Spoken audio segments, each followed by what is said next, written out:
Jumanne saa 7:30 mchana. Jua la Dar es Salaam lilikuwa likichoma utosini.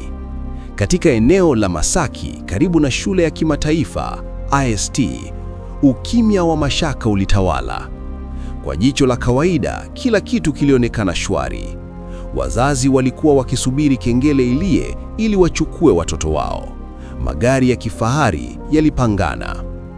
Lakini chini ya utulivu huo, Inspekta Kiboko alikuwa amepanga jeshi. Ndani ya gari la ice cream lililoegeshwa mita 100 kutoka getini, Kiboko alikuwa akichungulia kupitia darubini. Alikuwa amevaa kiraia, lakini bastola yake aina ya Beretta ilikuwa kiunoni, tayari kuimba. Kikosi mpo tayari? Kiboko alinong'ona kwenye redio. Tayari afande, tuko juu ya paa la jengo la pili. Tayari afande, tuko juu ya paa la jengo la pili, sauti ilijibu.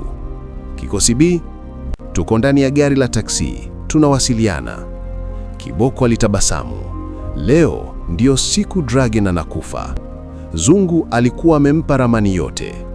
Dragon angekuja na gari aina ya Toyota Hiace nyeusi, wakijifanya ni gari la kubeba wanafunzi, na wangemteka mtoto wa waziri getini. Kiboko aligeuza macho yake kuelekea kwenye gari ndogo aina ya Toyota IST iliyokuwa imepaki upande wa pili. Ndani yake alikuwemo Zungu. Zungu alikuwa chambo. Kazi yake ilikuwa kutoa ishara pindi Dragon atakapofika. Saa 8 kamili. Kengele ya shule ililia. Watoto walianza kutoka. Kiboko alikaza misuli. Jasho jembamba lilimtiririka. Zungu akiwa ndani ya gari lake alikuwa akiangalia saa kila baada ya sekunde 10. Moyo wake ulimdunda kwa kasi. Mbona hafiki? Zungu alijiuliza. Dragon huwa hachelewi hata sekunde moja. Zungu alitoa simu yake ya siri na kutuma ujumbe kwa Kiboko. Bado sijamuona. Kiboko alijibu. Tulia, hawezi kuacha mzigo huu.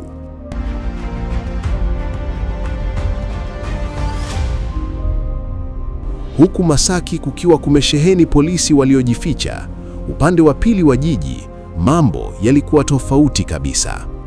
Sinza, makaburini, nyumbani kwa Inspekta Kiboko. Mtaa ulikuwa kimya. Gari aina ya Nissan Patrol nyeusi iliingia taratibu na kusimama mbele ya geti la kifahari la nyumba ya Kiboko. Ndani ya gari hilo, Dragon alikuwa akirekebisha glove zake nyeusi. Mosha alikuwa kwenye usukani, engine ikiunguruma kwa chini. Lisa, mitambo ya ulinzi ya nyumba hii? Dragon aliuliza. Uzio wa umeme umezimwa, kamera zimechezewa na zinaonyesha picha za jana usiku. Walinzi wawili getini, mmoja ndani.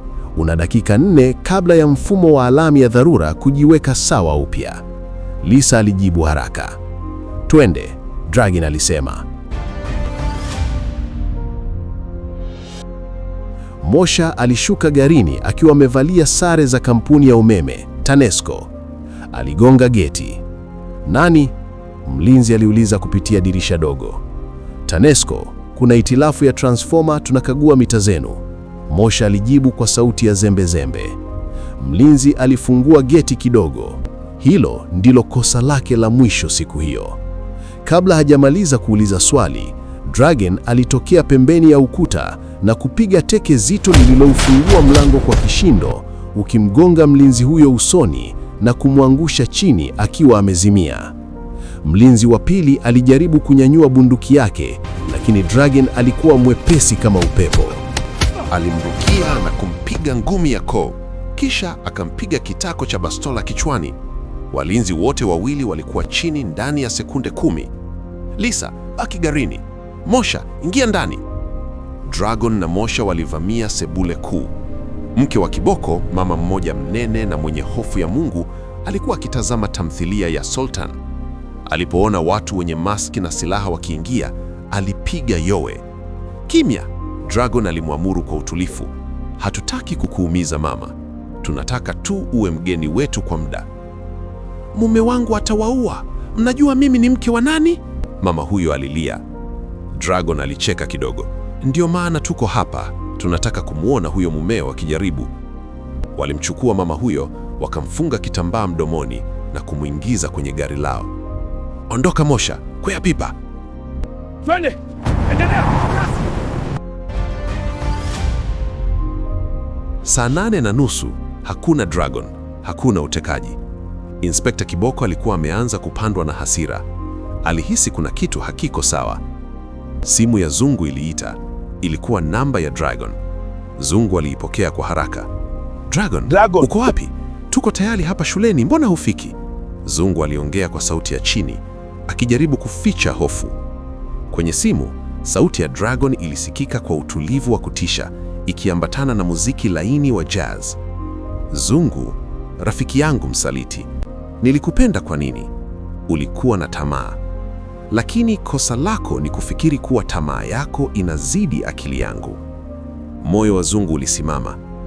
Unasemaje Dragon? Sijaelewa. Angalia dirishani kwako Zungu. Angalia wale wauza karanga, wale madereva taksi, na yule mwenda wazimu anayokota makopo. Wote ni polisi wa Kiboko, si ndio? Zungu alitokwa na jasho la baridi. Dragon, nilikudanganya Zungu. Sikuja shuleni. Nilijua unawasiliana na Kiboko. Nilikutumia wewe kama chambo ili kumweka Kiboko mbali na nyumbani kwake. Nyumbani kwake? Zungu alipiga kelele. Wakati huo huo, simu ya Kiboko iliita.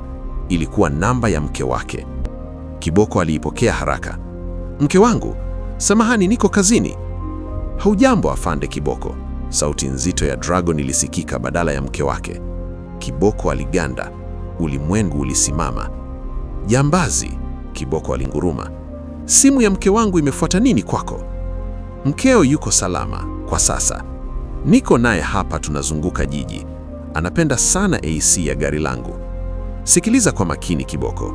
Nipo na mkeo. Wewe uko Masaki na kikosi chako ukimsubiri mzuka. Nitakuua Dragon, na hapa kwa jina la Mungu nitakuchinja.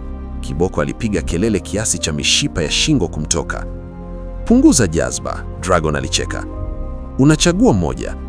Waamuru vijana wako wamkamate huyo mtu aliye kwenye gari aina ya IST hapo mbele yako. Yeye ndiye aliyekupa taarifa za uongo. Anaitwa Zungu. Ukimkamata yeye, labda nitaikirimu familia yako. Kiboko alikata simu na kugeuka kumtazama Zungu kwa jicho jekundu la damu. Alihisi kusalitiwa mara mbili. Aliamini Zungu alishirikiana na Dragon kumfanyia mchezo huu ili kuteka mke wake. Kikosi chote, Kiboko alinguruma kwenye redio. Mshambulieni huyo mtu kwenye gari aina ya IST. Ni jambazi sugu. Pigeni kuua. Zungu aliona askari wote wakigeuza mitutu kuelekea kwake. Alisikia amri ya Kiboko kupitia redio aliyokuwa nayo, iliyokuwa imeunganishwa na polisi. Hapana, hapana, mimi ni wenzao, Zungu alilia. Pa! Kioo cha mbele cha gari lake kilipasuka. Zungu alijua hana chaguo. Instinct ya ujambazi ilirudi. Alishika submachine gun yake. Dragon, umeniweza, lakini sitakufa kijinga. Zungu alikanyaga mafuta na kuanza kufyatua risasi hovyo. Risasi zilisambaa zikivunja vioo vya magari ya wazazi na kusababisha taharuki kubwa. Polisi walijibu mapigo kwa nguvu kubwa. Gari la Zungu lilitobolewa kama chujio. Lakini Zungu alikuwa na roho ya paka. Alirusha bomu la mkono, grenade, nje ya dirisha. Boom! Mlipuko ulirusha gari moja la polisi angani na kutengeneza wingu la vumbi. Zungu alitumia mwanya huo kutoka kwenye gari na kukimbilia kwenye jengo la shule linalojengwa.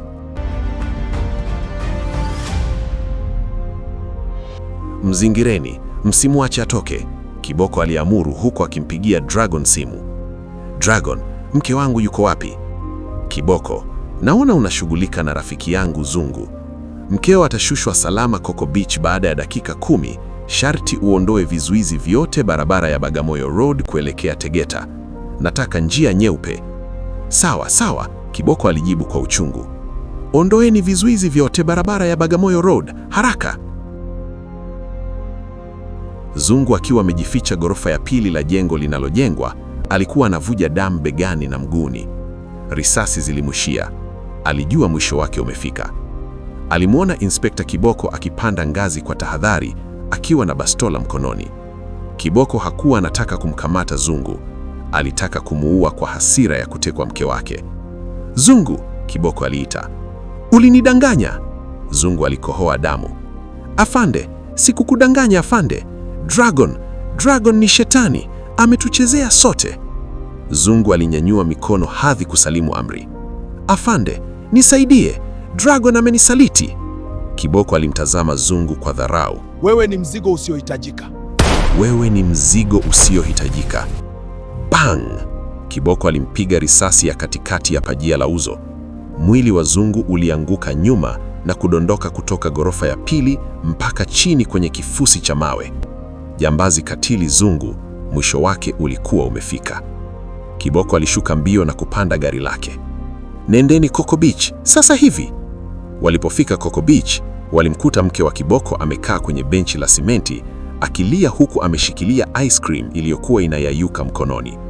Hakuumizwa hata unywele. Kiboko alimkumbatia mke wake, lakini macho yake yaliona ujumbe ulioandikwa kwenye mchanga mbele ya mke wake kwa kutumia fimbo. Game on.